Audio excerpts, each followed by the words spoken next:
me dreamer, please. Hi guys, welcome to the Master Guide series where we will be focusing on hero building. Hit that subscribe button if you want to progress in your game. We will be covering all these aspects for each hero and subtitles will be available, so do turn them on. As a follow-up from Taka, we will be looking at Spina, your magic DPS. Starting with Spina's weapon, she should be given critical magic PvE weapons. Why PvE? Because she is only used in PvE content due to the nature of her skills. All her skills are single target attacks, so this means they are totally meant for single bosses. And why critical? Because Spina herself already has 100% lethal from her passive, and while 2 out of the 3 skills ignore defense, none of her skills have guaranteed crit. This means that you will lose that 1.5 multiplier, and you will want to secure this in every attack. So to maximize damage output, you should give your Spina crit weapons. As new players build her arsenal using PvE Kirill critical bows first for decent runs against Niu Mo Wang and especially against the level 24 smart mode Red Dragon. For Spina's armor, go with HP Revolutionary plus 10 again is ideal.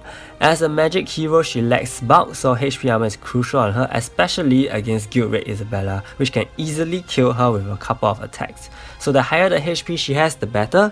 Again, I'm not recommending a world boss scale armor because the HP stat increase is not too different from the Revolutionary Alicia's armor. There's a standard set of jewels for Spina which all have to be red to increase her magic attack. The first jewel you need on Spina is the Revolutionary Jewel with combined PvE critical damage and lethal damage increase. This is superior to equipping one separate jewel for each substat. The next 2 special jewels are more for allowing her to spam her skills. The first one is to increase her awakening gauge charge speed. Spina has that rare ability to reset her awaken skill once it is used, so she can basically spam this powerful skill again and again. Thus this jewel is for her to quickly charge up the gauge and be able to use the awaken skill, which also amplifies her magic attack. The next jewel is skill cooldown, so that she can spam her Thorny Wall, a powerful 1000% magic attack skill that also lifesteals and sustains her. So one alternative conditional jewel which I can think of would be the PvE debuff resist increase, though this is rarely used but it is definitely used to prevent Spina from being petrified or even poisoned easily against Niu Mo Wang and Isabella respectively.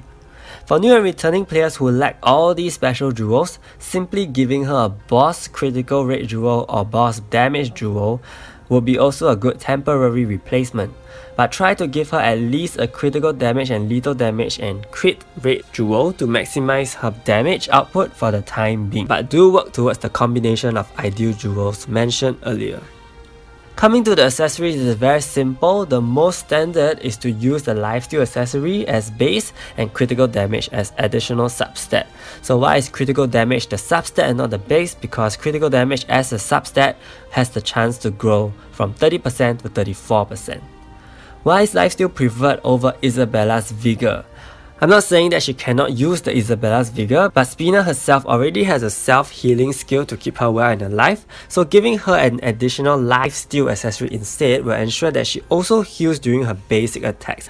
Furthermore, Isabella's vigor is a very premium accessory, so if you even have one copy, build it for Taka, okay? Due to Spina's usage being lower now, having just lifesteal and crit damage is sufficient for most cases. However, some people also opt to give her Petrify Resist with crit damage as the substat against Niu Mo Wang to reduce the chance of Spina being immobilized and causing you a good run. For new and returning players, if you don't have enough resources or spare accessories, then giving her either one of these options are actually good enough for the time being. Being a DPS herself, if you watch the Master Guide on Taka, the same trait choices apply to her. You only need to focus on tab 3. The 2 must-haves are the lethal and critical damage boost to boost her damage output. The last trait is dependent on the type of enemy she faces. Spina is of course the alternative DPS to Taka, so if Taka is unable to deal with those bosses, use Spina. Hence, I've narrowed down her usage to these 4 traits: Universal primarily for World Boss, Magic primarily against Isabella, and Offensive and Support for Guild Dungeon purposes. For new and returning players, you don't have to stress over her traits for the time being due to the amount of resources you will have to put in, but if you do want to rely on her for Guild Raid and Guild Dungeon as the main DPS because your Taka isn't ready, then try to give her lethal damage first since she already has 100% lethal and you want to capitalize on that. For Spina's exclusive item, it helps to charge her awakening gauge faster, and this is something you definitely want because you will want to use her awakening skill as soon as it is available, because it not only hits very hard, it also helps to amplify her magic, so it is used to maintain her high self-magic attack buff. Finally, for soul skills, you will realize that it is a lot more colored compared to the other 3 heroes I have covered before, and that is because I think Spina is a hero that could potentially have the space to be crafted in various ways due to her varied uses. What do I mean? So I believe that it is a standard to increase single target attack in grade 1. For grade 2, I am actually not sure if this will actually stack with a self buff and needs to be tested. If it does, then you may want to consider having a magic attack boost.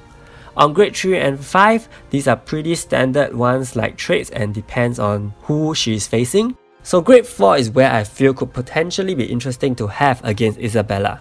Isabella hits very strongly after a certain timing in guild raid, and by boosting Spina's defenses against the magic enemies, Spina may be able to live a hit and lifesteal her health back.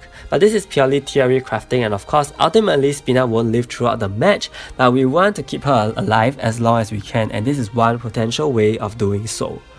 Grade 6 debuff resist rate increase is purely for Niu Mo Wang, so you can actually opt for this option to increase Spina's petrified resistance, along with Jewel's formation buffs, and this soul skill itself will actually bump her petrified resist rate to 80% already.